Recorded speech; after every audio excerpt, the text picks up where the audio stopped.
ክፎች በዘሩት የጸብ ዘር ምክንያት ይሄንን ለብሰን ለኛ ያለው እየጠፋ ነው፣ እኛንም እያጠፋን ነው። የምንሰማው የሞት ዜና ነው፣ የምንቆርጠው አስከሬን ነው። ሽማግሌ ብለው ሳያፍሩ ሳያከብሩ፣ ሕፃናት ብለው ሳይምሩ ሳይራሩ ወገኖቻችን ኢትዮጵያውያን በገዛ ሀገራቸው ስደተኞች ሆነው እያለቁ አይደል ያሉት? የንጹሃን ደም አይደል የሚፈሰው? ጨካኞች ነፍሰ ገዳዮች ሰዎች ተነስተው የእግዚአብሔርን መልእክተኞች በግፍ የሚገድሉ ከየት መጡ? ያለ ብቻ መሰላችሁ እንዴ ባሮቹን ያንገላቱት የገደሉት? ዛሬስ ሰው ያወቀው ፀሐይ የሞቀው የአደባባይ ምስጢር አይደል እንዴ? ይሄ ድምፅ የሚሰማችሁ ጣዖት እያመለካችሁ ያላችሁ አረማውያን አህዛብ እንብላ እንጠጣ ነገ እንሞታለን የምትሉ አሉ። አንዳንዶች ሆዳቸው አምላካቸው፣ ክብራቸው በነውራቸው፣ ሐሳባቸው ምድራዊ፣ መጨረሻቸው ጥፋት የሆኑ ሰዎች አሉ። የምንሰማው ነገር አስጨናቂ ነው። ማምለጫው ማምለጫ አልሆንም፣ መሸሸጊያው መሸሸጊያ አልሆንም። ቤተ ክርስቲያን ገብተን እንኳን ማምለጥ አልቻለም።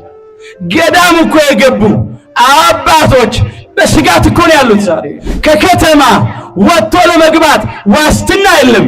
ፍርሃት ነው፣ ድንጋጤ ነው፣ ጭንቀት ነው ያለው። ትውልድ የሚቀረጽባቸው የሚታነጽባቸው የትምህርት ተቋማት እየፈረሱ የተቃጠሉ አይደል? ትውልድ በሃይማኖት የሚታነጽባቸው በምግባር የሚቀረጽባቸው አብያተ ክርስቲያናት እየተቃጠሉ አይደል? አንበሳውን ነብሩን ድቡን አስለምደው ከአራዊት ጋር ይኖራሉ። አንዳንድ ሰዎች ግን ከአውሬ ከፍተው ገዳማቸው ድረስ ገብተው በግፍ ሲገድሏቸው አይተናል። ይህን ዜና አይደለም የምንሰማው? በዚህ ዘመን ሰዎች አራዊት አስለምደው አንዳንድ ቦታ ከአራዊት ጋር ይጫወታሉ። ሰው ጅቦች አስለምዶ ከጅቦች ጋር እየተጫወተ ነው ያለው። ዛሬ ግን አንዳንድ ሰዎች ከአራዊት ከፍተው የገዛ ወገናቸውን በግፍ እየገደሉ ነው ያሉት። ይሄኑ እየተፈጸመ ያለው ወገኖቼ እጅግ ያሳዝናል። መነኮሳትን የሚገድሉ አሉ፣ እንደ በግ እንደ ዶሮ የሚያርዱ አሉ። ካህናትን ቀድሰው ሲወጡ አሐዱ አብ ቅዱስ ብለው ቀድሰው ሲወጡ የሚያርዱ አሉ። ሊቃውንተ ቤተ ክርስቲያን ወንበር ዘርግተው በጉባኤ ቤት ደቀ መዛሙርትን ለማፍራት ሲያስተምሩ የሚጨፈጭፉ አሉ። ያኔ ብቻ መሰላችሁ እንዴ ሰርጉን የተቃወሙት? ወንዶቹ በ40 ቀን ሴቶቹ በ80 ቀን ከማይጸነ ዮርዳኖስ ከጸጋ መንፈስ ቅዱስ ዳግም በጥምቀት ተወልደን በሜሮን ከብረን የአምላክን ቅዱስ ሥጋና ክቡር ደም ተቀብለን እግዚአብሔርን በልጅነት ክብር አይተን ለመንግሥተ ሰማያት ክብር ታጭተናል። ሌላው ምሕረት ማድረግ ምጽዋት ማድረግ ነው። ለተራበ ማጉረስ ነው። ለታረዘ ማልበስ ነው። ለተጠማ ማጠጣት ነው። ለድሃ ቸርነት ማድረግ ነው። ምሕረት ማለት ምጽዋት ነው። ምሕረትን፣ ቸርነትን፣ ትሕትናን፣ የዋህነትን፣ ትዕግስትን ልበሱ አለ።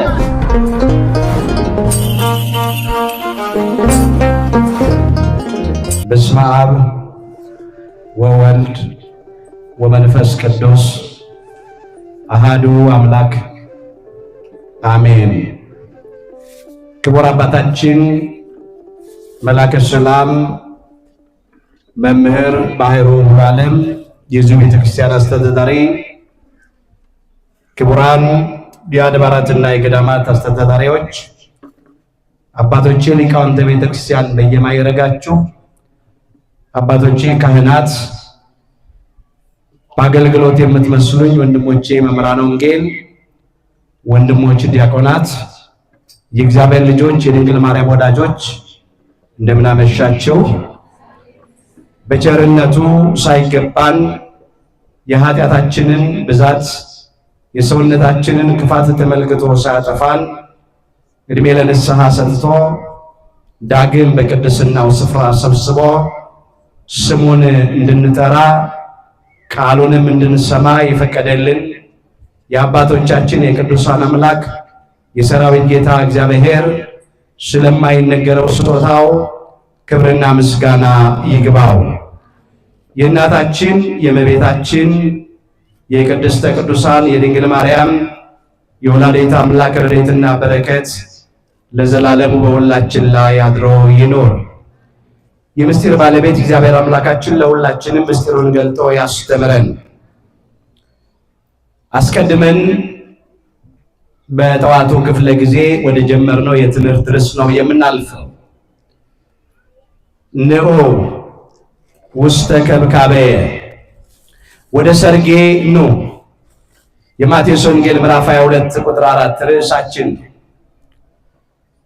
ለማስታወስ ያህል ጥቂት ነገር ከዚህ ክፍል አነሳለሁ። ይህ በምሳሌ የተሰጠ ትምህርት እንደሆነ ተመልክተናል። መንግሥተ ሰማያት ለልጁ ሰርግ ያደረገ ንጉሥን ትመስላለች ነው ያለው አምላካችን ጌታችን መድኃኒታችን ኢየሱስ ክርስቶስ በምሳሌ ሲያስተምር። በተለይም በብሉይ ኪዳን ሰርጉን ያዘጋጀ እግዚአብሔር እንደሆነ አይተናል። ሰርጉም የተዘጋጀው የተሰጠው ሕገ ኦሪት ነው ብለናል። ደግሞ የታረዱት ኮርማዎችና የሰቡት ከብቶች የብሉይ ኪዳኑ መስዋዕት ነው ብለናል። ወደ ሰርጉ የታደሙ ቤተ እስራኤል ናቸው ብለናል። ብዙዎች ሊመጡ አልወደዱም፣ ቸል ብለው ነበር። ሌሎቹም አገልጋዮቹን ነቢያትን አንገላተዋል፣ ገድለዋል ነው ያልነው። ከዚህም የተነሳ ንጉሡ እግዚአብሔር ተቆጥቶ ጭፍሮችን ልኮ ገዳዮቹን አጥፍቷል፣ ከተማቸውን አቃጥሏል ነው ያልነው። ይሄውም ናቡከደነፆርና ሰራዊቱን አስነስቶ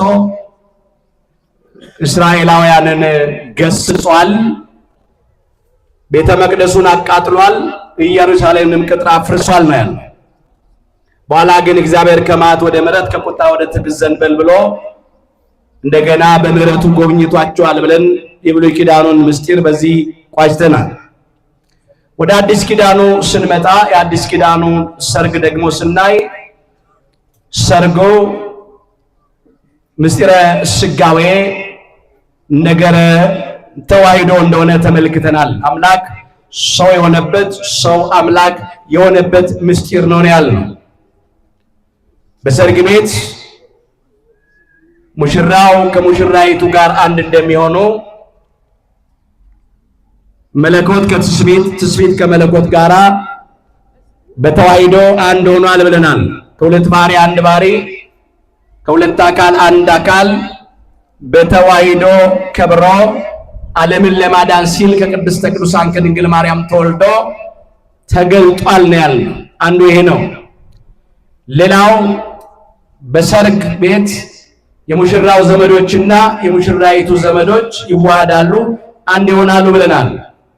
በሰርጉ አምላክ ሰው በመሆኑ ሰው አምላክ በመሆኑ የሙሽራው ወገኖች ቅዱሳን መላእክትና የሙሽራይቱ የትስብእት ወገኖች እኛ የሰው ልጆች አንድ ሆነናል።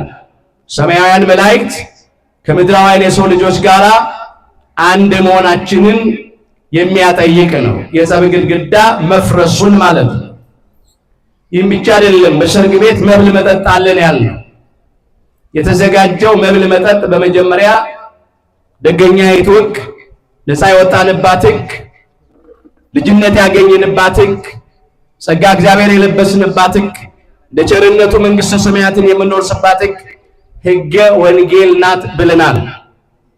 ይህም ብቻ አይደለም። መብሉ መጠጡ ከዚህ ሁሉ ጋራ በአዲስ ኪዳን ለኃጢአት ስርየት መስዋዕት ሆኖ የቀረበው የቀራንዮ በግ፣ የዋሁ በግ፣ ትሑቱ በግ የዓለምን ኃጢአት ያስወገደ አምላካችን ጌታችን መድኃኒታችን ኢየሱስ ክርስቶስ እንደሆነ ተመልክተናል። ሰርጉን ያደረገው ሙሽራው ራሱ ክርስቶስ ነው። በቀራንዮ ኮረብታ ላይ በዕፀ መስቀል ተሰቅሎ መከራ ተቀብሎ ሰርጉን አድርጓል። ለሰርጉም ደግሞ መስዋዕት አድርጎ ያቀረበው ራሱን ነው። ቅዱስ ሥጋውን ቆረሰ፣ ክቡር ደሙን አፈሰሰ፣ ብሉኝ ጠጡኝ አለ። ይህንን ጠዋት ምስጢሩን ተመልክተን እዚህ ጋር ነበር የቆምነው። አሁን ከዚህ ጋራ እንቀጥልና ወደ ራሳችን ሕይወት አምጥተነው ትምህርታችንን እንጠቀልለዋለን። በድጋሚ አምላካችን እግዚአብሔር በነገር ሁሉ ማስተዋልን ይስጠን። ወደ ሰርጌ ኑ። በአዲስ ኪዳን ወደ ሰርጉ የተጣራው ራሱ አምላካችን ጌታችን መድኃኒታችን ኢየሱስ ክርስቶስ ነው ብለናል። ሰርጉም የሰጠን ሕገ ወንጌል ነው ብለናል። ያዘጋጀልን ጥምቀት ነው ብለናል። ልጅነት ያገኘንበት ራሱን መስዋዕት አድርጎ ያቀረበበት ምስጢር ነው ብለናል።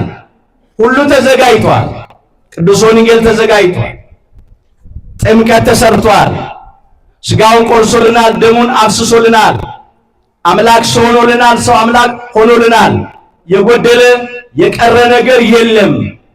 ሁሉም ሰርጉን እንዲሳተፉ ይፈልጋል። አዎ ቃሉን እንድናውቅ እንድንማር በሕጉ እንድንመራ ይፈልጋል። በሕገ ወንጌል በእሱ የባሕርይ አምላክነት አምነን እንድንኖር ይፈልጋል። በጥምቀት ልጅነትን ተቀብለን እንድንኖር ይፈልጋል። የአምላክን ቅዱስ ሥጋና ክቡር ደም እየተቀበልን ከእግዚአብሔር ጋር አንድ ሆነን የኃጢአታችንን ስርየት ተቀብለን በዲያብሎስና በሰራዊቱ ላይ ድልን ተቀዳጅተን እንደ ቸርነቱ መንግሥተ ሰማያትን ወርሰን ለዘላለም እንድንኖር ወደ ሰርጉ ጠርቶናል። ምንድን ነበር ያለው? ሰርጉስ ተዘጋጅቷል፣ የታደሙት የማይገባቸው ሆኑ ይላል። ይሄ ደግሞ በአዲስ ኪዳን እንዲህ ነው ምስጢሩ። ሰርጉን አዘጋጀ ራሱ ባለቤቱ አምላካችን ጌታችን መድኃኒታችን ኢየሱስ ክርስቶስ። ወደ ሰርጉ የታደሙት ቤተ እስራኤል ነበሩ። ትንቢት የተነገረላቸው፣ ተስፋ መስቀል የተሰጣቸው፣ የአብርሃም ዘር፣ የይስሐቅ ዘር፣ የያዕቆብ ዘር የሆኑት አስቀድሞ በእግዚአብሔር ስም የተጠሩት በሕገ ኦሪት እንዲመሩ ሕገ ኦሪት የተሰጠቻቸው የታደሙት የተባሉ ቤተ እስራኤል ናቸው። እነሱ ግን የማይገባቸው ሆኑ።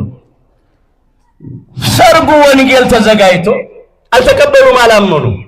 ሰርጉ ጥምቀት ተሰርቶ አላመኑም በጥምቀት።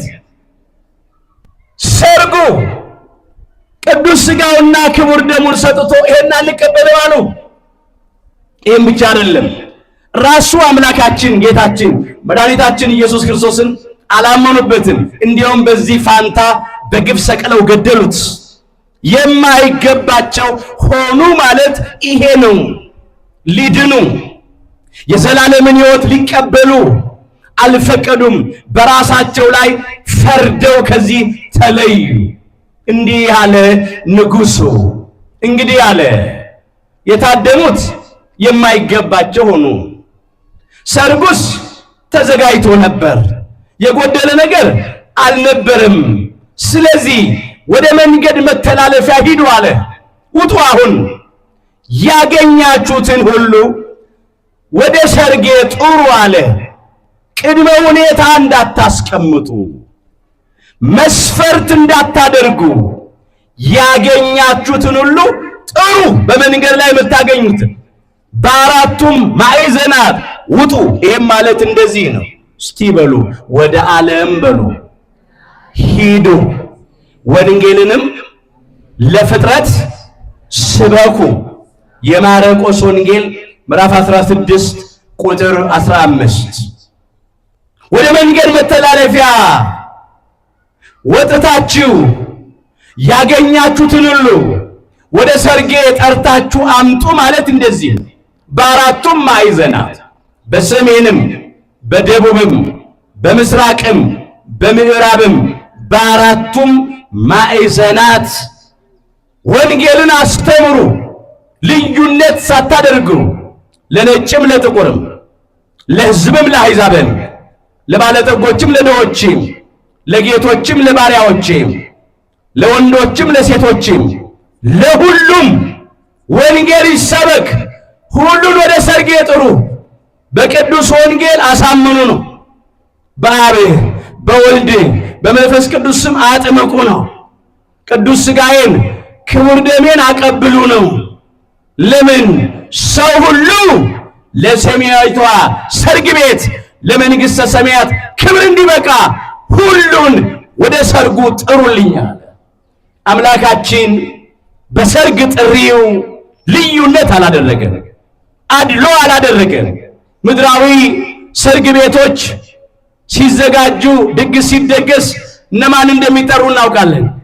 ወይ ባለጠጎች ናቸው የሚጠሩት፣ ገንዘብ ያላቸው፣ ወይ ደግሞ ባለስልጣኖች ናቸው የሚጋበዙት፣ ወይም ደግሞ ውለታ ሊመልሱ ብድር ሊከፍሉ የሚችሉ ሰዎች ወይም ዘመዶች ተፈልገው ነው የሚጠሩት።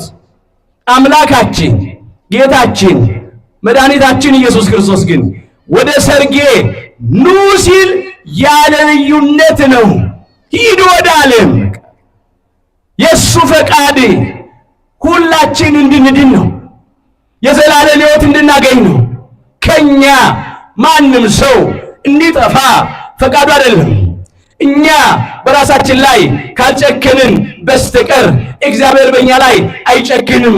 ስለዚህ ድግሱን ሁሉ እንዲሳተፉ ያገኛችሁትን ሁሉ ጥሩ አለ፣ ልዩነት አታድርጉ አለ።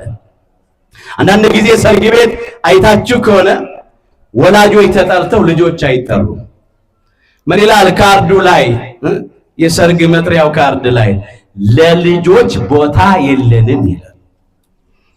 ድግሱ የተወሰነ ነው፣ አቅማቸው የተወሰነ ነው፣ ሁሉን ማስተናገድ አይችሉም። ስለዚህ አዳራችሁን ለልጆች ቦታ የለንም ይላል። የኛ አምላክ ግን ሁሉን ጠራ፣ ልዩነት አላደረገም። እንግዲያውማ ልዩነት ቢያደርግ ኖሮ ሰርጉ እኮ ለታደሙት ለቤተ እስራኤል ብቻ ሆኖ ይቀር ነበር። እነሱማ ወደ ሰርጉ ሊመጡ አልወደዱም፣ አልፈቀዱም። ስለዚህ ያገኛችሁትን ሁሉ ጥሩ ተባሉ። እነማን? የአዲስ ኪዳን ባሮች የተባሉ ቅዱሳን ሐዋርያት፣ 72ቱ አርድእት፣ ሊቃውንተ ቤተ ክርስቲያን፣ የሃይማኖት አባቶች፣ ጻድቃን ሰማዕታት፣ መምህራነ ወንጌል እስከ ዕለተ ምጽአት ድረስ የሚነሱ የቤተ ክርስቲያን አገልጋዮች፣ እነኚህ ሕዝቡን ሁሉ ወደ ሰርጉ እንዲጠሩ ከእግዚአብሔር የታዘዙ ባሮች ናቸው። ውጡና ጥሩ ተባሉ። ወጡ። ቅዱሳን ሐዋርያት፣ ጻድቃን ሰማዕታት ወጡ፣ ወደ ሰርጉ ጠሩ፣ ወንጌል ሰበኩ። እንዲህም ሆነ ይላል፣ ወደ መንገድ መተላለፊያ ወጥተው ብዙ ሰዎች ሰበሰቡ ይላል። የሰርግ ቤቱ በተቀማጮች ሞላ ይላል። ብዙ ሰዎች ማሳመናቸውን፣ ብዙ ሰዎች ማጥመቃቸውን፣ ብዙ ሰዎች ወደ ቤተ ክርስቲያን ወደ ሰርግ ቤቷ መግባታቸውን ያመለክታል እንጂ የእግዚአብሔር ቤት ጠባብ ሆኖ የሚሞላና የማይበቃ ሆኖ አይደለም። ብዛታቸውን ለማጠየቅም ብዙ ሰው ተሰበሰበ። ሰርግ ቤት ገባ። የሰማይ ደጅ የተባለች የጸጋው ግምጃ ቤት፣ የበረከት ቤት ወደኖቹ ወደ ቅድስት ቤተ ክርስቲያን ብዙ ሰዎች ገቡ። ሰርግ ቤት ገቡ። አስተውላችሁ ከሆነ ወደ ሰርጉ ሊመጡ ያልወደዱት እና ባሮቹን ያንገላቱት የገደሉት በብሉይ ኪዳን ተቀጥተዋል፣ ተገስጸዋል። በአዲስ ኪዳንም ቢሆን እነኛ ታዳሚዎቹ ቤተ እስራኤል ክርስቶስን በግፍ ሰቅለው የገደሉት ተቀጥተዋል። ቅጣቱ ተግሳጹ በብሉይ ኪዳን ብቻ የነበረ አይደለም፣ በአዲስ ኪዳንም ተቀጥተዋል። እንዲህ ነው የሆነው። ክርስቶስን ሰቅለው ሲገድሉ ደሙ በእኛና በልጆቻችን ላይ ይሁን ብለው ተማምለው ነው በግፍ ሰቅለው የገደሉት። ስለዚህ የነሱም ደም ፈሰሰ። በ70 ዓመተ ምህረት ገደማ ሮማዊው ቲቶስ ወይም ጥጦስ ተነሳ። ከዚያም የእስራኤላውያንን ደም አፈሰሰ። ኢየሩሳሌምንም አቃጠላት። ምንድን ነበር ያለው? ንጉሡ ተቆጣ፣ ጭፍሮችንም ልኮ ከተማቸውንም አቃጠለ አለ። ሮማውያን ተነሱ፣ አሕዛብ ተነሱ በአዲስ ኪዳን። ስለዚህም ገዳዮቹ ቤተ እስራኤልን አጠፉ፣ ኢየሩሳሌምን አቃጠሏት። ይሄ ነው የተፈጸመው ወገኖቼ። ለምን?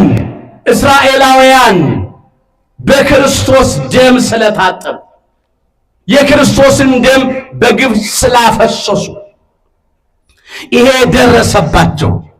ከዚያም በቅዱሳን ሐዋርያት፣ በጻድቃን፣ በሰማዕታት ደም ታጥበዋል። ብዙዎቹን የንጹሐን ደም አፍስሰዋል። እነ ቀዳሜ ሰማዕት እነ ዲያቆን እስጢፋኖስን በድንጋይ ወግረው ገድለዋል። እነ ሐዋርያው እነ ቅዱስ ያዕቆብን በሰይፍ ቀልተዋል። ብዙዎች ቅዱሳን ሐዋርያትን፣ ጻድቃን፣ ሰማዕታትን እስከ ሞት ድረስ ደብድበዋል። ከዚህም የተነሳ እነሱም ተገስጸዋል፣ ተቀጥተዋል። ሁላችንም የምናውቀው ታሪክ ነው። ሂትለር ተነስቶ ከቤተ እስራኤል 6 ሚሊዮን ሕዝብ ጨፍጭፏል። ይሄ ምን መሰላችሁ? ወደ ሰርጉ ያለ መምጣት ውጤት ነው። ሰርጉን ወንጌልን አለመቀበል ነው። ድግሱን እኮ አለመቀበል ነው። በሰርጉ ልጅነት በምታሰጠው በጥምቀት አለማመንና አለመጠመቅ እኮ ነው። በሰርጉ የተዘጋጀውን ምግብ፣ መጠጥ፣ ቅዱስ ሥጋውን ክቡር ደሙን አለመቀበል እኮ ነው። ሰርጉን ሥጋውን ቆርሶ ደሙን አፍሶ የደገሰውን ሙሽራው ክርስቶስን መቃወም፣ አለመቀበል፣ ሰቅሎ መግደል፣ ማሳደድ ያመጣው ቅጣት ነው። ለሰርጉ ያልታዘዙ ሰዎች መጨረሻቸው ይሄ ነው። በሥጋም በነፍስም በምድርም በሰማይም በሰው ፊትም በእግዚአብሔርም ፊት መጨረሻቸው ውድቀት፣ ጥፋት ነው። አምላካችን እግዚአብሔር ሁላችንን ከዚህ ይሰውረን። ይሄ ተፈጸመባቸው በአዲስ ኪዳን በእነሱ። አስተውሉ ወገኖቼ። ዛሬ እኛ ከዚህ የምንማረው ነገር ምንድን ነው? እንግዲህ ይህንን በምሳሌ የተሰጠ ትምህርት ተርከን ምስጢሩንም አንስተን ተርጉመን ብንለያይ የታሪክ ሰዎች መሆናችን። አሁን በዚህ ታሪክ መስታወትነት የራሳችንን ሕይወት እንመለከተዋለን። በዚህ ታሪክ ሚዛንነት የራሳችን ሕይወት እንመዝነዋለን።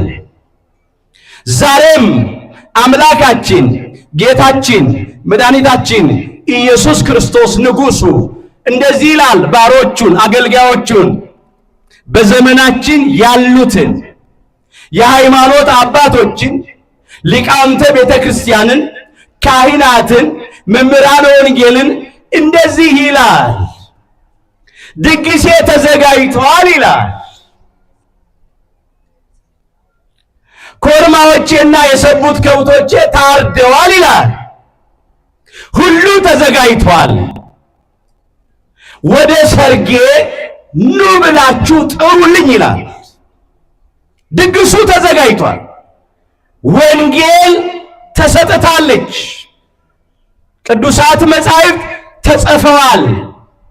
ጥሬ ቃሉ ብቻ ሳይሆን በአንድምታ በትርጓሜ ጭምር ተሰጥቷል። የጎደለ ነገር የለም። ጥምቀት ተሰርታለች፣ ለሁሉም ተሰጥታለች። ጥምቀት መዘጋጀቷ ለሁሉ ነው። ያገኛችሁትን ሁሉ ወደ ቅዱስ ወንጌል ጥሩልኝ፣ ወደ ሰርጉ ጥሩልኝ። ያገኛችሁን ሁሉ ወደ ጥምቀት ጥሩልኝና ጥሙቅልኝ ይላል አምላካችን። ያገኛችሁትን ሁሉ ልዩነት የለም።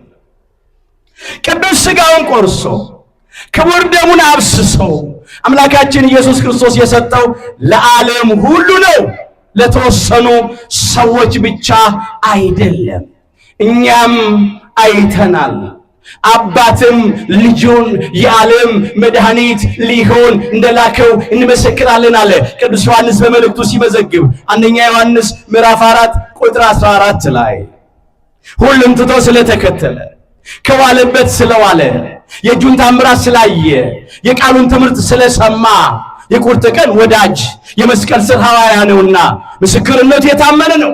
መቼስ ሰው ለምስክርነት የሚበቃው ድርጊቱ ሲፈጸም በዓይኖቹ ካየ ነው፣ ወይም ደግሞ የተነገረ ቃል ከሆነ በጆሮቹ ከሰማ ነው።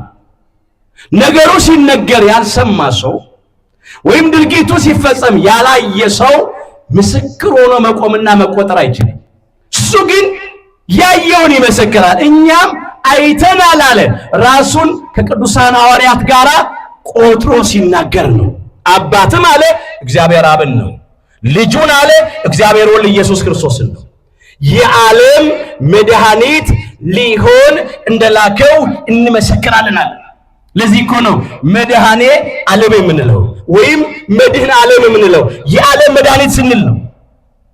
በባህሪ አባቱ በእግዚአብሔር አብ ፈቃድ፣ በባህሪ ሕይወቱ በእግዚአብሔር መንፈስ ቅዱስ ፈቃድ፣ በራሱም በእግዚአብሔር ወልድ ፈቃድ ለድኅነተ ዓለም ለቤዛ ዓለም በዕለተ ዓርብ ላይ በቀራንዮ መስቀል ላይ ሙሽራው ክርስቶስ በደሙ ፈሳሽነት ተሞሽሯልና ክብረ ምስጋና ይግባው አምላካችን ጌታችን መድኃኒታችን ኢየሱስ ክርስቶስ። የሚያመለክት ነው። ቅዱስ ሥጋው ክቡር ደሙ የተዘጋጀው ይሄ ድግስ የተሰራው ለሁሉ ነው። ወደ ድግስ ኑ ይላል፣ ወደ ቅዱስ ሥጋዬ ኑ፣ ወደ ክቡር ደሜ ኑ ይላል ክርስቶስ። ሁሉ ነው የተጣራው። ዛሬ መስፈርት የለም፣ ቅድመ ሁኔታ የለም። ባሮቹ ከንጉሱ የትእዛዝ ተቀብለው ሲጠሩ ክፎችንም በጎችንም ሰበሰቡ ይላል ቃሉ። ክፎች መጡ፣ በጎችም መጡ። ክፎች የተባሉ ያላመኑ ናቸው። ክፎች የተባሉ ስድ የሚኖሩ ያለ ስርዓት ያለ ሕግ በኃጢአት የሚኖሩ ናቸው። በጎች የተባሉ ያመኑ ናቸው። እንደ እግዚአብሔር ፈቃድ የሚመላለሱ ናቸው። የሚገርመው ግን ወደ ሰርግ ቤት የገቡት በጎች ብቻ አይደሉም። ያመኑ እንደ እግዚአብሔር ቃል እንደ እግዚአብሔር ፈቃድ የሚመላለሱ ጽድቅ የሚሰሩ ብቻ አይደሉም የገቡት። ክፎችም ገብተዋል። ሰርግ ቤቷ ቅድስት ቤተ ክርስቲያን ለሁሉም በሮቿ የተከፈቱ ናቸው። ክፎችም በጎችም ቢመጡ ንጉሡ ክርስቶስ የምሕረት እጆቹን ዘርግቶ ይቀበላል። ማንም ሰው አጋፋሪ ሆኖ ሰርግ ቤት ቤተ ክርስቲያን በር ላይ ቆሞ እናንተ ጣዖት አምላኪ ናቸው፣ እናንተ አመንዝሮች ናችሁ፣ እናንተ ሌቦች፣ ወንበዴዎች፣ ነፍሰ ገዳዮች፣ ክፎች ናችሁ፣ ወደ ሰርግ ቤቷ ወደ ቤተ ክርስቲያን አትገቡም ብለው አይከለክሉም።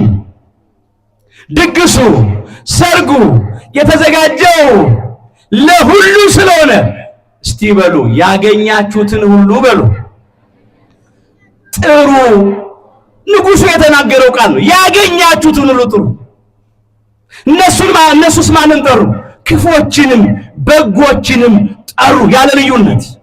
ዛሬም ሰርግ ቤቷ ቤተ ክርስቲያን ከንጉሷ ከክርስቶስ ባገኘችው ትእዛዝ መሰረት ክፎችንም ትጠራለች፣ በጎችንም ትጠራለች። ይህ ድምፅ የሚሰማችሁ በአምልኮተ ጣዖት ውስጥ የምትኖሩ በእውነት ንጉሡ ክርስቶስ ወደ ሰርጉ ይጠራችኋል። ወደ ሰርጌ ኑ ይላል። ለእናንተም ክርስቶስ በዕለተ ዓርብ ቅዱስ ሥጋውን ቆርሶላችኋል፣ ክቡር ደሙን አፍስሶላችኋል። ለእናንተም ቤዛ መሥዋዕት ሆኖ ቀርቧል።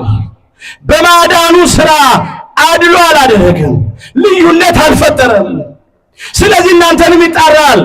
ጣዖት እያመለካችሁ ያላችሁ እባካችሁ ወደ ሰርጉ ኑ፣ ወደ ቅዱስ ወንጌል ኑ፣ ወደ አምላካችን ወደ ጌታችን ወደ መድኃኒታችን ወደ ኢየሱስ ክርስቶስ ኑ። በጥምቀት ልጅነትን ገንዘብ አድርጉ። ወደ ሕይወት ምግብ፣ ወደ ቅዱስ ሥጋው፣ ወደ ሕይወት መጠጥ፣ ወደ ክቡር ደሙ ኑ ቅረቡ። እዚያ ያላችሁ ጣዖት አምላክያን አረማውያን አሕዛብ እንብላ እንጠጣ ነገ እንሞታለን የምትሉ አሉ። አንዳንዶች ሆዳቸው አምላካቸው፣ ክብራቸው በነውራቸው፣ ሐሳባቸው ምድራዊ፣ መጨረሻቸው ጥፋት የሆኑ ሰዎች አሉ። ማን ነው ሄዶ የመጣ?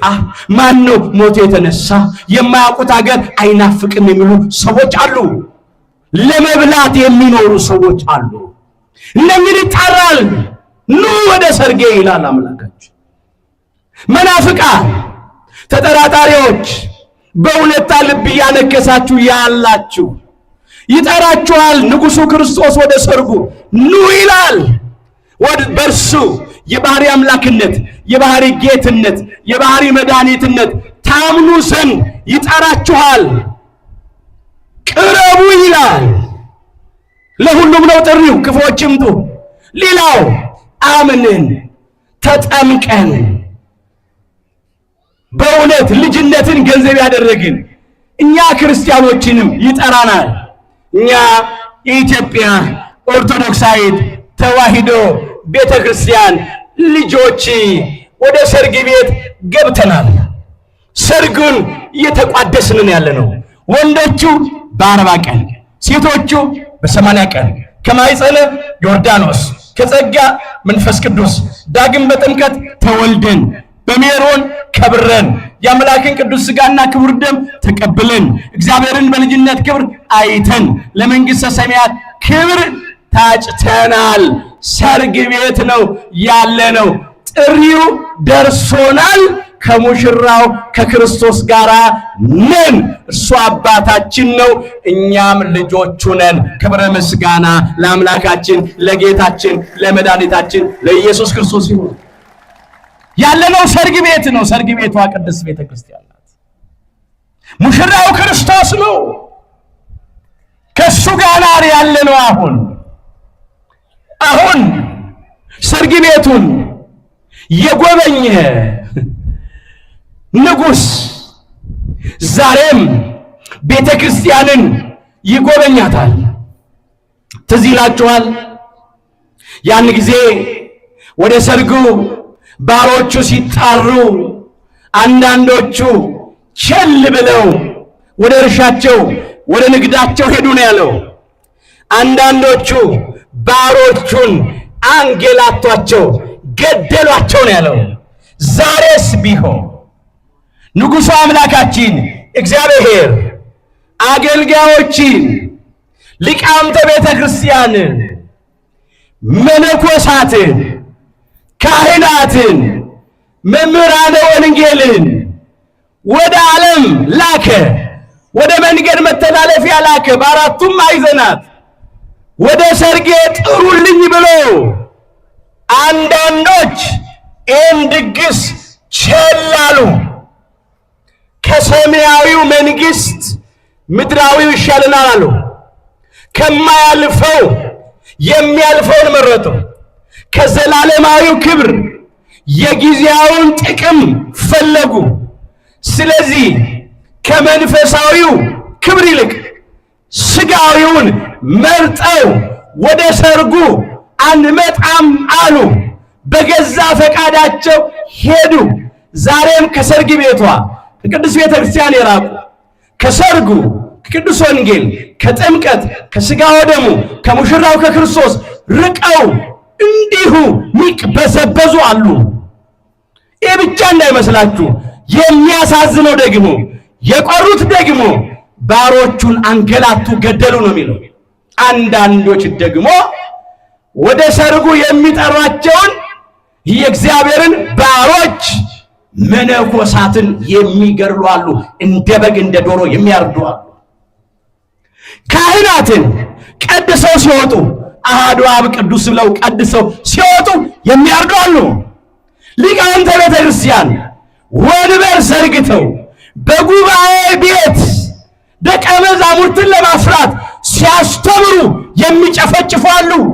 ያኔ ብቻ መሰላችሁ እንዴ ሰርጉን የተቃወሙት? ያኔ ብቻ መሰላችሁ እንዴ ባሮቹን ያንገላቱት የገደሉት? ዛሬስ ሰው ያወቀው ፀሐይ የሞቀው የአደባባይ ምስጢር አይደለ እንዴ? ስንት የእግዚአብሔር አገልጋዮች ካህናት በቤተ መቅደስ ተገድለዋል። ስንት መነኮሳት በገዳማት ታርደዋል። ስንት ሊቃውንተ ቤተ ክርስቲያን በጉባኤ ቤታቸው እንዳሉ አንዳንድ ቦታ ከነደቀ መዛሙርታቸው አልቀዋል። ይሄኑ እየተፈጸመ ያለው ወገኖቼ እጅግ ያሳዝናል። ለምን ይመስላችኋል? ይሄ ከየት መጣ እንዴ? እንዴት ነው እግዚአብሔርን የማይፈሩ ሰውን የማያፍሩ ጨካኞች ነፍሰ ገዳዮች ሰዎች ተነስተው የእግዚአብሔርን መልእክተኞች በግፍ የሚገድሉ ከየት መጡ? እኛም ለሰርጉ ስላልታዘዝን ነው። እስራኤል ዘሥጋ በብሉይ ኪዳን ለተደገሰውም ሰርግ አልታዘዙም ለሕገ ኦሪቱ። በአዲስ ኪዳን ሙሽራው ክርስቶስ ላዘጋጀውም ለደገሰውም ሰርግ አልታዘዙም፣ ሕገ ወንጌልን አልተቀበሉም።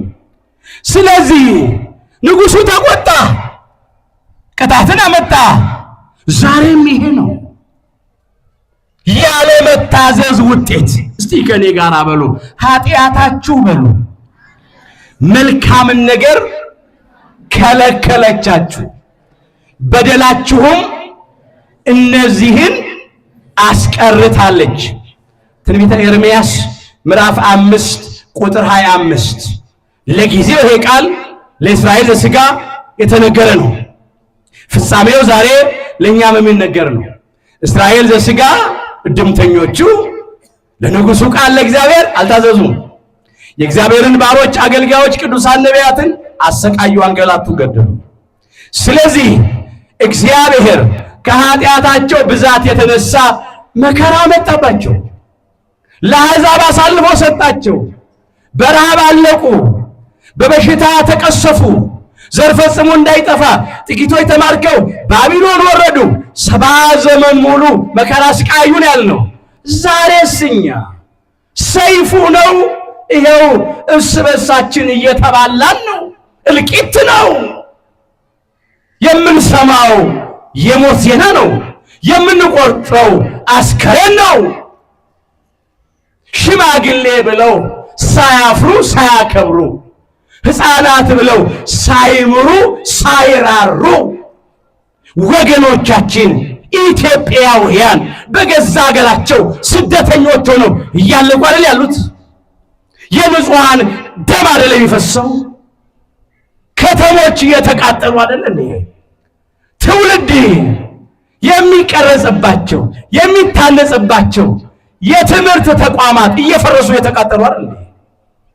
ትውልድ ከስጋ ደዌ የሚታከምባቸው የሕክምና ማዕከላት እየፈረሱ አይደል እንዴ? ትውልድ በሃይማኖት የሚታነጽባቸው በምግባር የሚቀረጽባቸው አብያተ ክርስቲያናት እየተቃጠሉ አይደል እንዴ?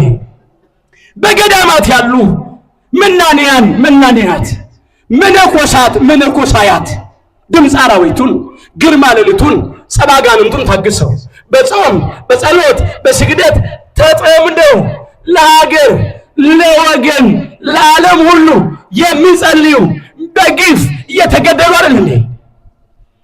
አንበሳውን ነብሩን ድቡን አስለምደው ከአራዊት ጋር ይኖራሉ።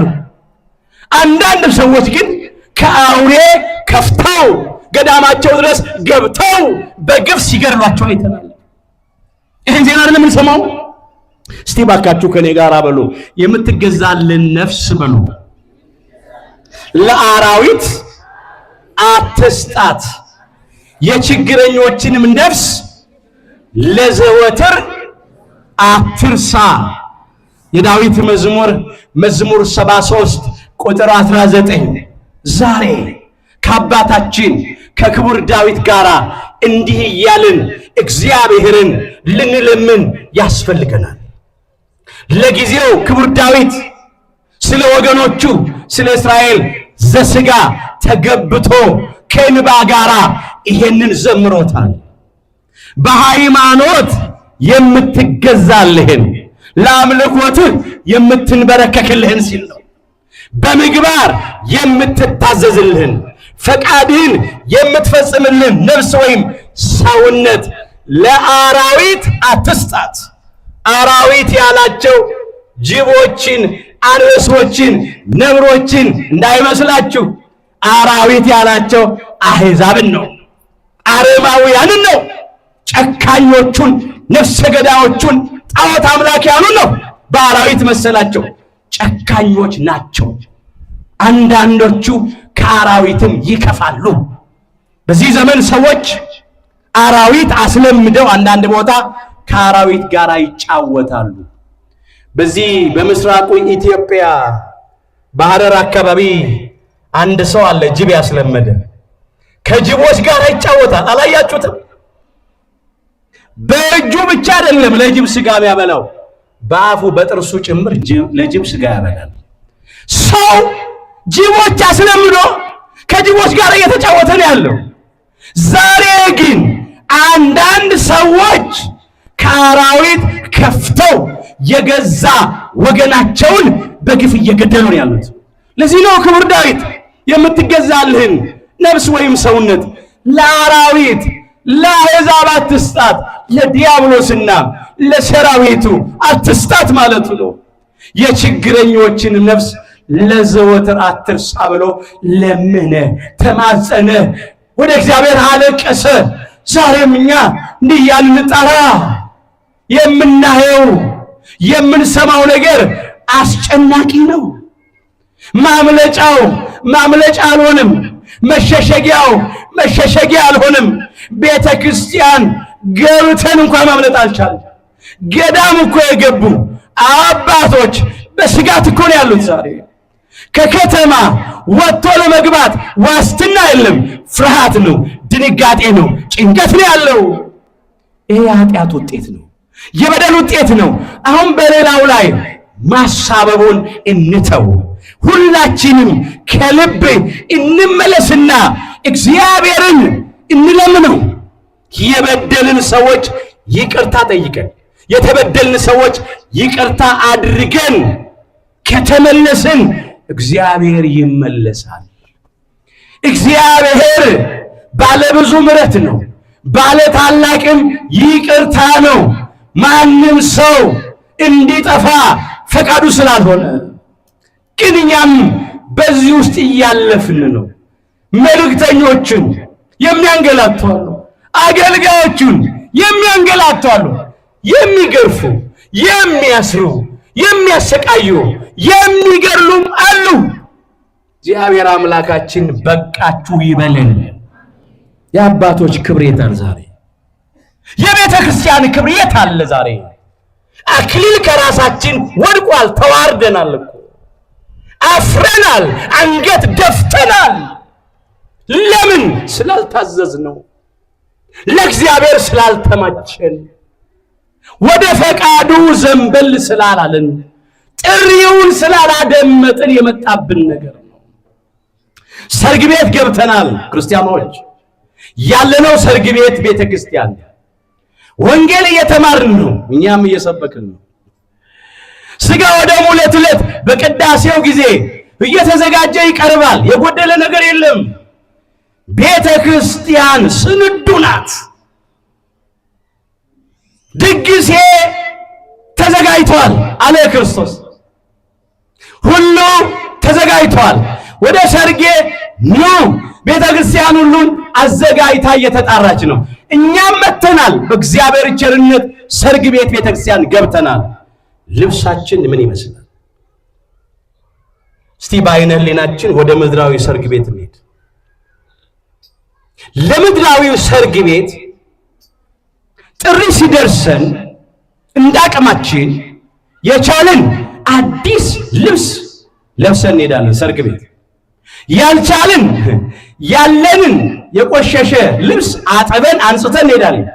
በዚያ ላይም ጥሩ መዓዛ ያለው ሽቱ አርከፍክፈን እንሄዳለን። እንደዚህ ሆነን ነው የምንሄደው መቼም ሰርግ ቤት። ግን ሰርግ ቤት ቤተ ክርስቲያን ምን ለብሰን ነው ያለነው? አሁን ቤተክርስቲያን ውስጥ ነው፣ ሰርግ ቤት ነው ያለው። ንጉሱ ይጎበኛል። አምላካችን እግዚአብሔር ይጎበኘናል፣ ይመለከተናል። ምንድነው ልብሳችን? እውነት ነው። እንደ ዘመን መለወጫ፣ እንደ መስቀል ደመራ፣ እንደ ልደት፣ እንደ ጥምቀት፣ እንደ ትንሣኤ ባሉ እንደ ክብረ በዓላት ባሉ ጊዜያት የምንለብሰው ልብስ ነጩን የሀገር ልብስ ነው፣ ደስ ይላል።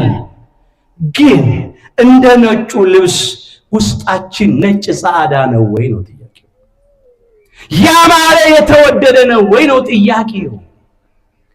የሰርግ ቤት ልብስ እንዲህ ያለ ልብስ ነው።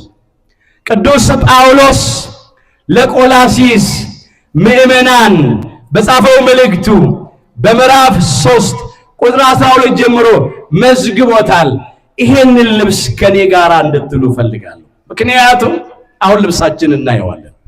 ቆላሲስ ምዕራፍ 3 ቁጥር 12 ጀምሮ እስቲ በሉ፣ እንደ እግዚአብሔር ምርጦች በሉ፣ በደንብ በሉ፣ እንደ እግዚአብሔር ምርጦች በሉ፣ ቅዱሳን ሆናችሁ የተወደዳችሁም ሆናችሁ ምሕረትን፣ ርኅራኄን፣ ቸርነትን፣ ትሕትናን፣ የዋህነትን፣ ትዕግስትን ልበሱ። አሁን ልብሳችን ይሄ ነው ወይ? ምሕረት ነው ልብሳችን? ምሕረት እናደርጋለን? ምሕረት አንደኛው የበደሉንን ሰዎች ይቅር ማለት ነው፣ ቂም አለማርገዝ ነው። ሌላው ምሕረት ማድረግ ምጽዋት ማድረግ ነው። ለተራበ ማጉረስ ነው፣ ለታረዘ ማልበስ ነው፣ ለተጠማ ማጠጣት ነው፣ ለድሃ ቸርነት ማድረግ ነው። ምሕረት ማለት ምጽዋት ነው። ምሕረትን፣ ቸርነትን፣ ትሕትናን፣ የዋህነትን፣ ትዕግስትን ልበሱ አለ። ይሄ ነው ልብሳችን። መጠየቅ ነው ራሳችን። ማንም በባልንጀራው ላይ የሚነቅፈው ነገር ካለ ይቅር ተባባሉ፣ ክርስቶስ ይቅር እንዳላችሁ እናንተም እንዲሁ አድርጉ ነው ያለው። ሰቅለው የገደሉትን እኮ ነው አባት ሆይ የሚያደርጉትን አያውቁምና ይቅር በላቸው ያለው። ለኛ እኮ አርአያ ሊሆን እናንተም እንዲያድርጉ ለማለት እኮ ነው። ሰርቶ ነው ያሳየው። አንዳንዶቻችን እኮ ቂም አርግዘን ለበቀል የምንጣደፍ ሰዎች እኮ ነን። ይቅርታ ማድረግ ያቃተን እኮ ነን። የታለ ይቅርታ በሕይወታችን? ልብሳችን እኮ የቂም ልብስ ነው። ቂም አርግዘናል። ይሄ መውለቅ አለበት። በእነዚህ ሁሉ ላይ ይላል ደግሞ ሲጠቀልለው፣ እስቲ በሉ የፍጻሜ በሉ ማሰሪያ የሆነውን ፍቅርን ልበሱት። ምን ይላሉ አበው? ፍቅርን እንደሸማ ያልብሰን ይላሉ አይደል? እንደ ቃላቸው ይደረግልን። አሁን ልብሳችን ፍቅር ነው። መለያየት አይደለም፣ መበላላት አይደለም፣ መነካከስ አይደለም፣ ጎጠኝነት አይደለም። ልብሳችን እሱ እኮ የለበስነው ልክ ነውራችንን እንደ ክብር ለብሰነው ነው እኮ የምንመላለሰው። ክፎች በዘሩት የጸብ ዘር ምክንያት ይሄንን ለብሰን ለኛ ያለው እየጠፋ ነው፣ እኛንም እያጠፋን ነው።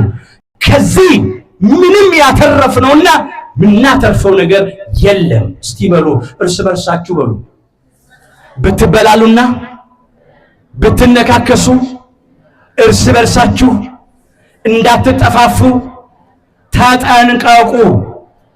ገላትያ ምዕራፍ 5 ቁጥር 15 የገላትያ ክርስቲያኖች እርስ በርስ እየተጣሉ፣ እርስ በርስ እየተለያዩ፣ እርስ በርስ እየተነካከሱ እየተበላሉ እንደ ውሻ ያስቸግሩ ስለነበረ ቅዱስ ጳውሎስ ለጊዜው ለነሱ ጽፎላቸዋል። ዛሬስ ኢትዮጵያውያን የኢትዮጵያ ኦርቶዶክሳዊት ተዋሕዶ ቤተክርስቲያን ልጆች እርስ በርስ እየተበላላን አይደል? እየተነካከስን አይደል? እየተጣላን አይደል ያለ ነው? የዚህ ነገር መጨረሻው ምንድነው? መጠፋፋት። አሁን እንደምናየው ለኛ ያለው ነገር እየጠፋ ነው፣ እየወደመ ነው፣ እያለቀ ነው። እኛንም ደግሞ እያጠፋን ነው።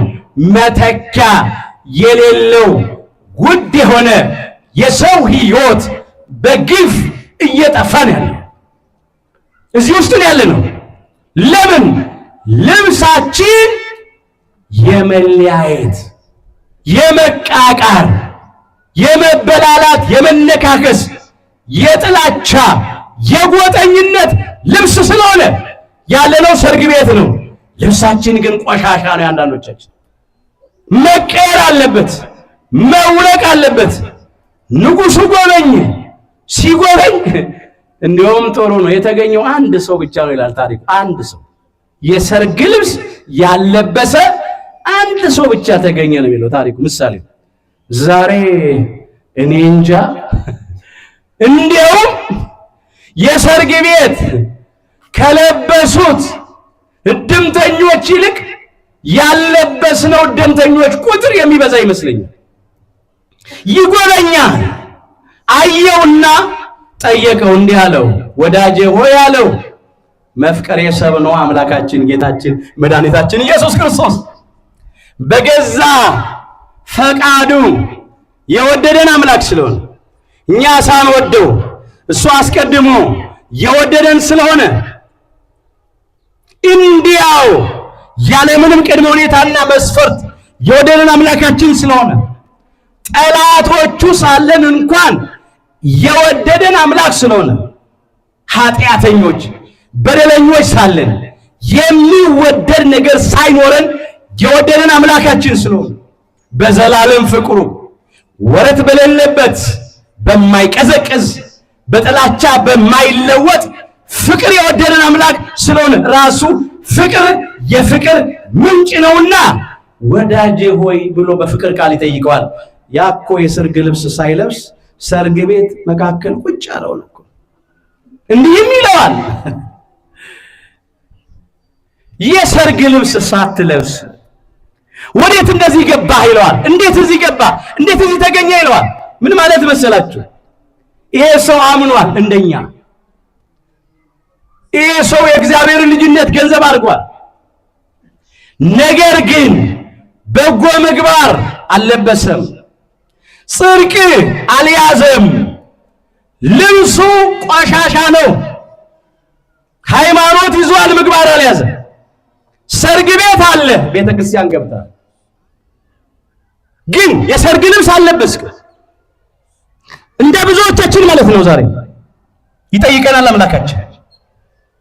አሁን ሰርግ ቤት ያለን ወገኖቼ ልብሳችንን እንቀይር፣ ልብሳችንን እንጠረው። አዲስ ልብስ መልበስ መግዛት አልቻልኩም እንዳይል፣ ገንዘብ የለኝም እንዳይል፣ ለምንድን ነው የለበስከውንስ በኋላ አጠብቀው ይለዋል። መልስ የለውም። አፍሮ ዝም አለ። እኛስ ምን ቀረ? ምን ጎደለ? አሁን ምን ምክንያት እናቀርባለን? መምህራን ናቸው አሉ፣ ያስተምራሉ፣ ሊቃውንት ካህናት አሉ፣ መጻሕፍት ናቸው ተጽፏል፣ ሥጋውና ደሙ ነው ተዘጋጅቷል። ምንድነው የጎደለው? ምንድነው የቀረው? የቀረው ከኛ ነው። ልብሳችንን እናውልቀው። ይሄንን የጨለማ ስራ ልብስ፣ የሥጋ ስራ ልብስ፣ የኃጢአት ልብስ እናውልቀው። አንዳንዶቻችን ልብሳችን አምልኮተ ጣዖት ነው፣ ዝሙት ነው፣ ፍርድ ማጓደል፣ ድሃ መበደል፣ ጉቦ መቀበል፣ ሰነድ መሰረዝ፣ መደለዝ፣ በሚዛን ማጨበርበር ነው። መውለቅ አለበት። የሲጋራ የጫት የአሽሽ ሱስ ነው። ይሄ መውለቅ አለበት። ሰይጣናዊ ቅናት፣ ተንኮል፣ ሐሜት፣ ጥላቻ፣ ሽንገላ፣ ክፋት ነው። ይሄ መወገድ አለበት። ሰርግ ቤት ቤተ ክርስቲያን ከመጣን በኋላ እንኳን ልብሳችንን እንዲቀይር ነው የሚፈልገው አምላካችን፣ እንዲለወጥ ነው የሚፈልገው። እንምጣ ከነበደላችንም፣ እንምጣ ከነ ኃጢአታችንም። እኔ ያለ አምላካችን ኢየሱስ ክርስቶስ ኃጥአንን ወደ ንስሐ ልጠራ እንጂ ጻድቃንን ልጠራ አልመጣሁም ነው ያለው የማቴዎስ ወንጌል ምዕራፍ 9 ቁጥር 12 ላይ። ወደ ሰርጉ የሚጠራው ጻድቃንን አይደለም ኃጢአተኞችን ነው። ጻድቃንማ የእሱ ገንዘቦች ናቸው፣ የእሱ የራሱ እኮ ናቸው። ኃጥአንን ወደ ንስሐ ሊጠራን የመጣው ከነ በደላችንም ከነ ኃጢአታችንም ቢሆን ወደ ሰርግ ቤቷ ወደ ቅድስት ቤተክርስቲያን እንምጣ። እኔ በደለኛ ነኝ፣ እኔ ኃጢአተኛ ነኝ፣ ሰርግ ቤት ቤተክርስቲያን እንዴት አድርጌ እሄዳለሁ? እንዴት አድርጌ እገባለሁ አንበል። ንጉሡ አምላካችን ክርስቶስ አይጸየፈንም፣ ይቀበለናል። እስቲ በሉ ነፍሴ በሉ አትጸየፋችሁም። ኦሪት ዘሌዋውያን ምዕራፍ 26 ቁጥር 12 አምላካችን እግዚአብሔር አይጸየፈንም። እርሱ የሚጸየፈው ኃጢአትን ነው፣ ኃጢአተኞችን አይጸየፍም። እሱ የሚጠላው በደልን ነው፣ ነውርን፣ ርኩሰትን ነው። በደለኞችን ግን አይጸየፍም፣ ይቀበላል። በምህረቱ በይቅርታው ይቀበላል። እንቅረብ ወደሱ፣ እንግባ ወደ ቤቱ እና በንስሐ እንታጠብ። የታደሉት ሰርግ ቤት ቅድስት ቤተክርስቲያን ገብተው ልብሳቸውን ሕይወታቸውን አጠበዋል። አዎ ቀይረዋል። ታሪካቸው ተለውጧል። ነገራቸው ተገልብጧል። ቅዱስ ዮሐንስ በራእዩ እንዲህ አድርጎ መዝግቧል። በሰርግ ቤቷ በቅድስት ቤተክርስቲያን ልብሳቸውን ያሳመሩ ለሰማያዊቷ ሰርግ ቤት ክብር በቅተው አይቷቸው እንደዚህ ይላል ራዕየ ዮሐንስ ምዕራፍ 7 ቁጥር 13 ጀምሮ። ከሊቃናቱም አንዱ ተመልሶ እነዚህ ነጩን ልብስ የለበሱ እነማን ናቸው? ከወዴትስ መጡ አለኝ ይላል። አሁን በሰማይ በሰው እጅ የተዘጋጀ የተሰፋ የተሰራ የሚያረጅ የሚቀደድ የሚበላሽ ልብስ ኖሮ አይደለም። ያ ነጭ ልብስ ያለው ጸጋቸው ነው፣ ክብራቸው ነው። ብርሃናዊ ልብስ ነው፣ ሰማያዊ ልብስ ነው። የማያረጅ የማይቀደድ የማይበላሽ ልብስ ነው። እነዚህ ነጩን ልብስ የለበሱ እነማን ናቸው? ከወዴትስ መጡ ብሎ ጠየቀኝ አለ። እንዲህም ብዬ መለስኩ ይላል ቅዱስ ዮሐንስ ራእዩን ተመልክቶ ሲመዘግብ፣ እኔም ጌታ ሆይ አንተ ታውቃለህ አልኩት። እርሱም እነዚህ ከታላቁ መከራ የመጡ ናቸው። እስቲ በሉ ልብሳቸውንም በሉ አጥበው በበጉ ደም አነጹ። እንደገና በሉት ልብሳቸውንም በሉ አጥበው በበጉ ደም አነጹ። እነዚህ ከየት የመጡ ናቸው? እነማን ናቸው ብሎ ሲጠይቀው ቅዱስ ዮሐንስ እኔ አላውቅም። ከዚያ መለሰለት ከሊቃናቱ አንዱ እነዚህ የምታያቸው አለ በሰማይ እኮ ከታላቁ መከራ የመጡ እዚህ ውጣ ውረድ ከበዛበት መከራ፣ ስቃይ፣ ጭንቅ ካለበት ዓለም ማለት ነው። ብርቱ ሰልፍ ካለበት ሕይወት በምድር ላይ ብርቱ ሰልፍ ነው፣ ብርቱ ትግል ነው። የመጡ ናቸው። ልብሳቸውን አጥበው በቆሙ አፋዊ ውጫዊውን ልብስ አይደለም፣ ውሳጣዊ ሕይወታቸውን አጥበው በበጉ ደም አነጹ። በጉ ሙሽራው ክርስቶስ ነው። ሰርጉን ቅዱስ ሥጋውን ቆርሶ ክቡር ደሙን አፍስሶ የደገሰው ጧት የተመለከትነው ምስጢር ማለት ነው። በበጉ ደም አጥበው አነጹ አለ። ሰርግ ቤቷ ቅድስት ቤተ ክርስቲያን ሕይወታችን ሚነጻባት ናት። እዚህ ነው የምንነጻው። እዚህ ነው ከርኩሰት የምንቀደሰው።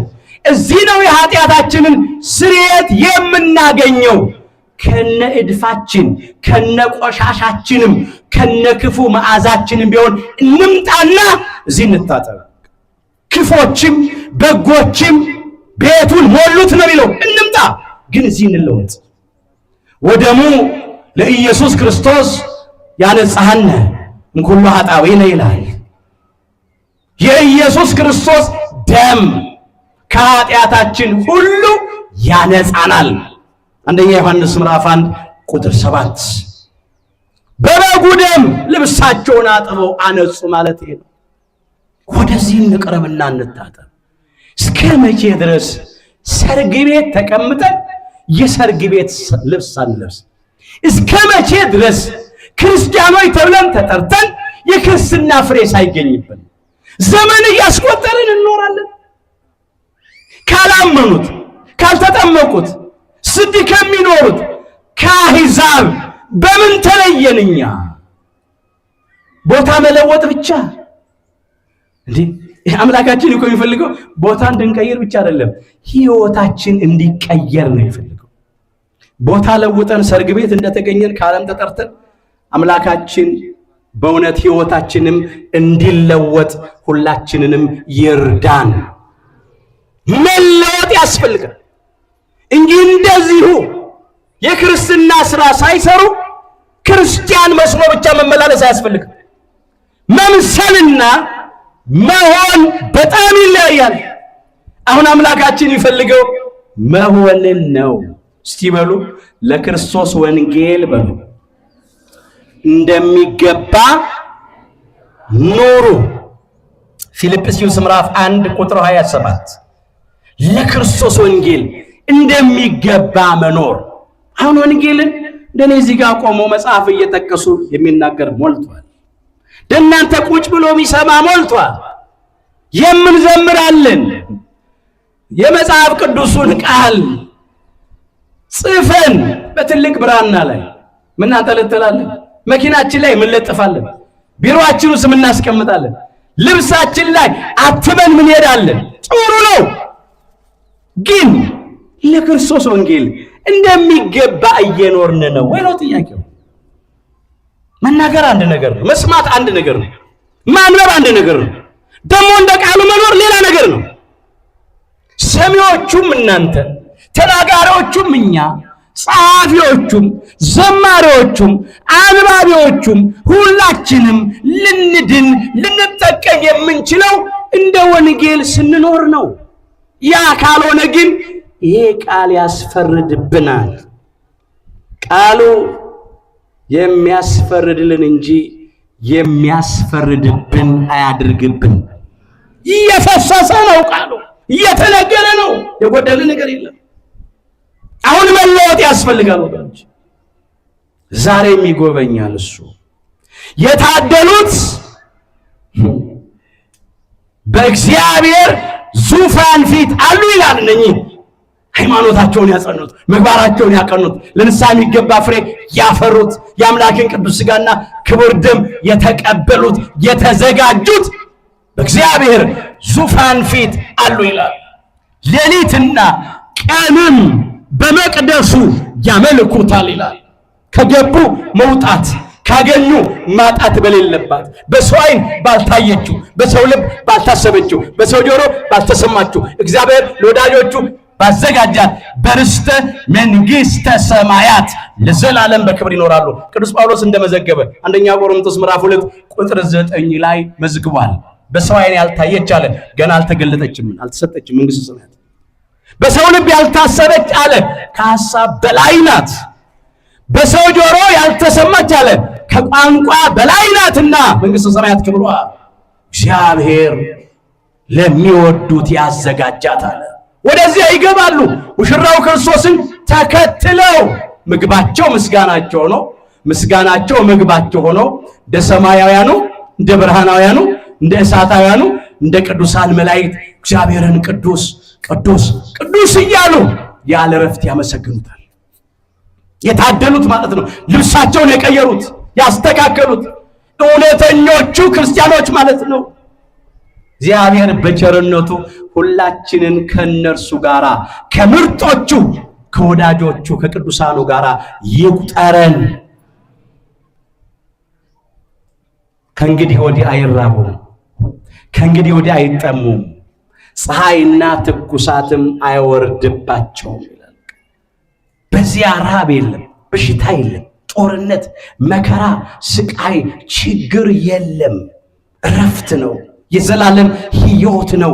ይህን ለማግኘት ዛሬ ልብሳችን እንለውጠው። ሰርግ ቤት ተቀምጠን የሰርግ ልብስ ሳንለብስ አንመላለስ። ክርስቲያኖችን መልካም ነው፣ ግን የክርስትና ሥራ ይኖረን። መቼስ ሰው ሰርግ ቤት ሄዶ መብሉን ሳይበላ መጠጡን ሳይጠጣ አይመለስም። ይበላል፣ እንዳቅሙ ይጠጣል። ሰርግ ቤት ቤተክርስቲያን ያለን አንዳንዶቻችን ማዕዱን እየተሳተፍን እየተቋደስን አይደለም። ማዕዱ ምኑን? ቅዱስ ሥጋውን ክቡር ደሙን እየተቀበልን አይደለም። እውነት ነው፣ ክርስቲያኖች ሁሉ ተቀብለናል በልጅነታችን። ሥጋው ደሙን ሳይቀበሉ ክርስትና የለም። ግን አንዳንዶቻችን አቋርጠናል። ወጣትነት ዘመን ላይ ወይም ጉልምስና ላይ ስንደርስ ከሥጋው ደሙ የራቅን የተለየን አለን። አንድ ሰው ሰርግ ቤት ሄዶ ሰዎች ሲበሉ ስላየ አይጠግብም። ሰዎች ሲጠጡ ስላየ አይረካም። እሱም መብላት አለበት፣ መጠጣት አለበት። እኛም ሰርግ ቤት ቅዱስ ቤተክርስቲያን መጥተን ሰዎች ቅዱስ ሥጋውን ሲበሉ ስላየን እኮ እኛ አንድ ነን። ሰዎች ክቡር ደሙን ሲጠጡ ስላየን እኛ አንድ ነን። እኛም ቅዱስ ሥጋውን ተዘጋጅተን መብላት አለብን። ክቡር ደሙን ተዘጋጅተን መጠጣት አለብን እንጂ የበይ ተመልካቾች መሆን የለብንም። ሰርግ ቤት እንመላለሳለን። ስንት ዓመት ሆነን ሰርግ ቤቷ ቅድስት ቤተ ክርስቲያን ስንመላለስ ስንት ዘመን አስቆጠርን። እስካሁን ግን ርቀን ያለናለን። ዛሬ ወጥቶ መግባት የለም፣ ተቀምጦ መነሳት የለም። ዘመኑ እጅግ አጭር ነው። እድሜያችን ከሸማኔ መወርወሪያ ይልቅ እየቸኮለ ነው። ከሚሮጥ ሰው ይልቅ እየፈጠነ ነው።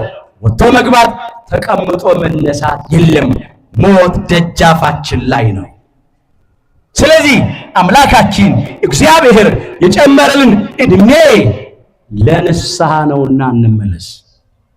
ልብሳችንን ሳንቀይር መላከ ሞት ከመጣ ያ ቀን ከደረሰ እድል ፈንታችን ጽዋ ተርታችን እንደዚያ ልብሱን ሳይቀይር ሰርግ ቤት እንደተቀመጠው ሰው ነው የምንሆነው።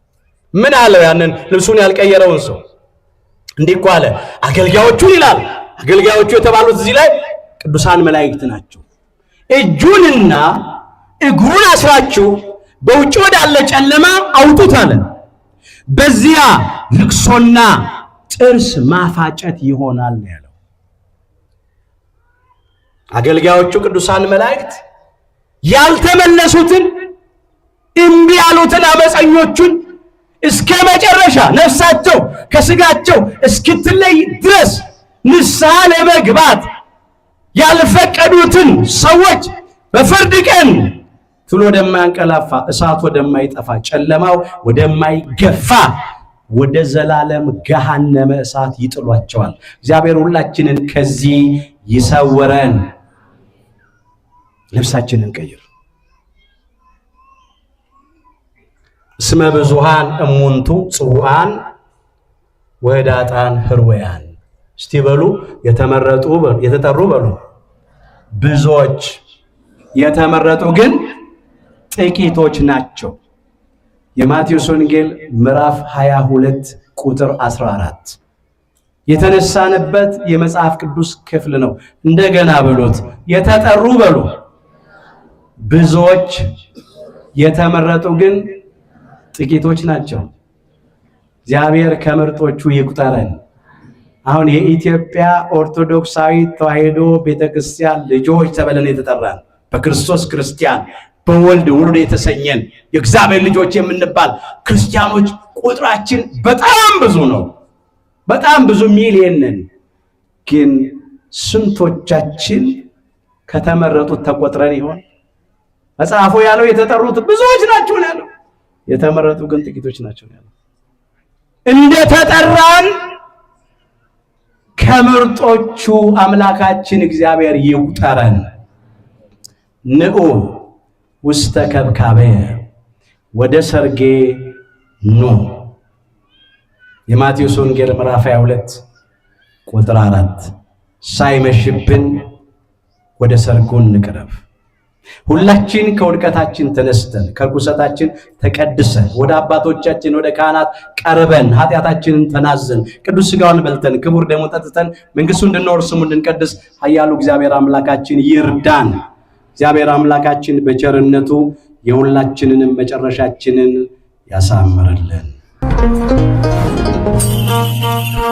ነው።